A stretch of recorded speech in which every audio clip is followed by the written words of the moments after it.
Voltamos aqui, quarto ano, regiões hidrográficas brasileiras. Nós já aprendemos que bacia hidrográfica é uma região com rio principal. Então, no Brasil, temos algumas regiões, algumas bacias hidrográficas. Então, cada cor aqui do mapinha é uma bacia, ou seja, tem um rio principal e seus afluentes, que tem a função de drenar água do continente para o oceano, ou para outro rio, mas geralmente aqui no Brasil é para o oceano mesmo, tá? Então temos várias bacias com vários nomes. Aqui ao lado na legenda, ó, vocês vão verificar os nomes Amazônia, por exemplo, Bacia Amazônica, Bacia do São Francisco. Aqui, por exemplo, olha, a maior bacia é a Bacia Amazônica, que tem o Rio Amazonas. Temos aqui o São Francisco, que é onde tem um rio importante, porque no Nordeste, os rios na estiagem, os rios somem, os rios secam, porque não chove. E esse rio não seca, porque nasce em Minas, que é uma área que chove muito, a nascente dele é em Minas. Então leva água para o Nordeste, Bacia do São Francisco. Temos a Bacia do Paraná, tem a usina de Itaipu, uma grande usina que gera energia elétrica para nossas casas, enfim. Temos aí número 1. O que significam as cores no mapa? Cada cor simboliza uma, escreve aí. 2. Qual é a maior bacia hidrográfica do brasileiro? A maior, o tio falou. Ó, tem uma que é a maior bacia do Brasil e a maior bacia do mundo. Qual é o nome dela? Só olha no mapa que vai descobrir de cara a maior bacia que tem ali. 3. Qual é a bacia hidrográfica principal do seu estado?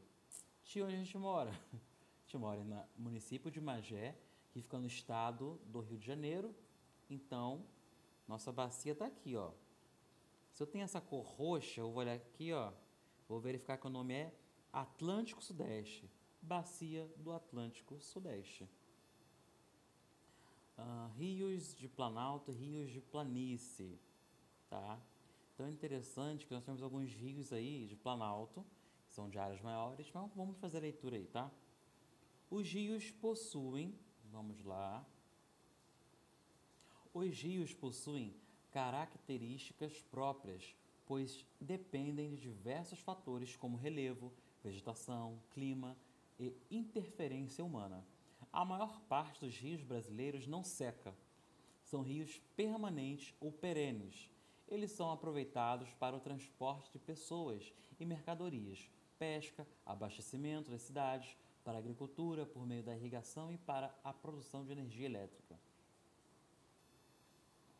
O rio Paraíba do Sul banha os estados de São Paulo, Rio de Janeiro e Minas Gerais e percorre áreas de Planalto.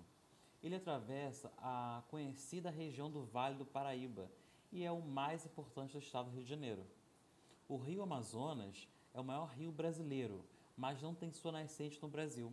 Ele fica na região dos Andes, no Peru. No Brasil, ele percorre a planície amazônica na região norte. Ele é importante para os habitantes dessa região que o utilizam para o abastecimento de água, pesca e navegação.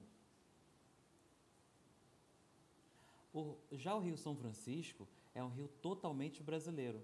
Ele tem sua nascente na Serra da Canastra, em Minas Gerais, e atravessa 5 estados. Ele tem Minas Gerais, Bahia, Pernambuco, Alagoas e Sergipe. Sua foz é no Oceano Atlântico, ou seja, onde ele termina. Ele nasce na Serra da Canastra, Minas, e sua foz é no Atlântico, lá no Nordeste, na parte Nordeste. Ele atravessa áreas de planaltos e locais de clima quente e seco. Na época da seca, alguns de seus afluentes secam. São os chamados rios temporários ou intermitentes. Esse não é o caso do Rio São Francisco, pois apesar de haver uma diminuição em seu volume de água, ele não seca.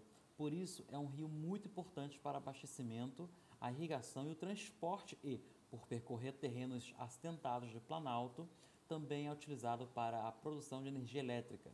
Há 6 hidrelétricas no curso do Rio São Francisco.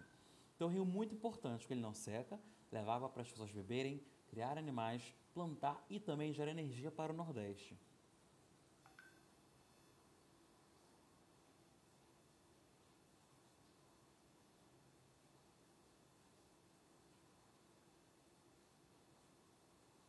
Vamos lá. Alterações no relevo, deixa eu ver o tempo aqui. Alterações no relevo e na hidrografia por interferência humana. As formas de relevo e os rios podem ser transformados pelas pessoas. Ó, temos o reservatório da usina hidrelétrica Risoleta Neves, em Santa Cruz do Escalvado, após ser atingido pelos rejeitos da mineradora Samarco, Minas Gerais.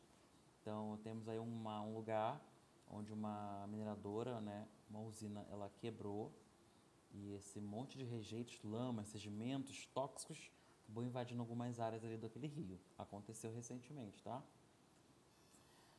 Em novembro de 2015, uma barragem que continha uma grande quantidade de lama com rejeitos de minérios se rompeu em Mariana, Minas Gerais. Essa lama com produtos tóxicos espalhou-se pela região. Quando ocupam o espaço, as pessoas podem alterar morros, aterrar áreas, desviar os cursos de rios ou até mesmo poluí-los. Essas modificações trazem impactos ao meio ambiente. Então, o homem acaba degradando, alterando o rio, alterando o meio ambiente, tá? Poluindo, destruindo, construindo, enfim. Atividades finais. Número 1. Quais exemplos de relevo são resultantes da força interna da Terra? Peraí.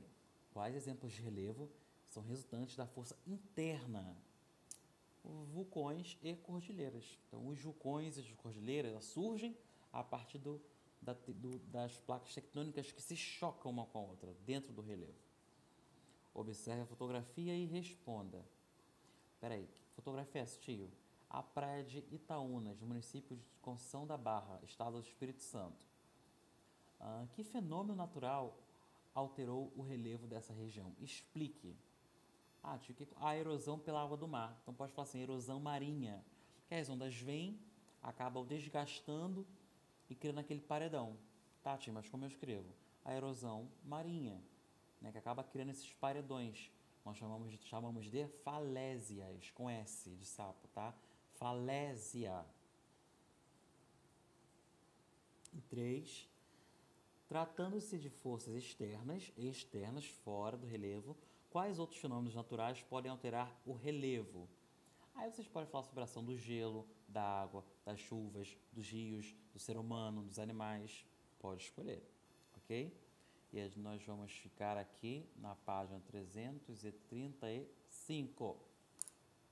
Aula de Geografia.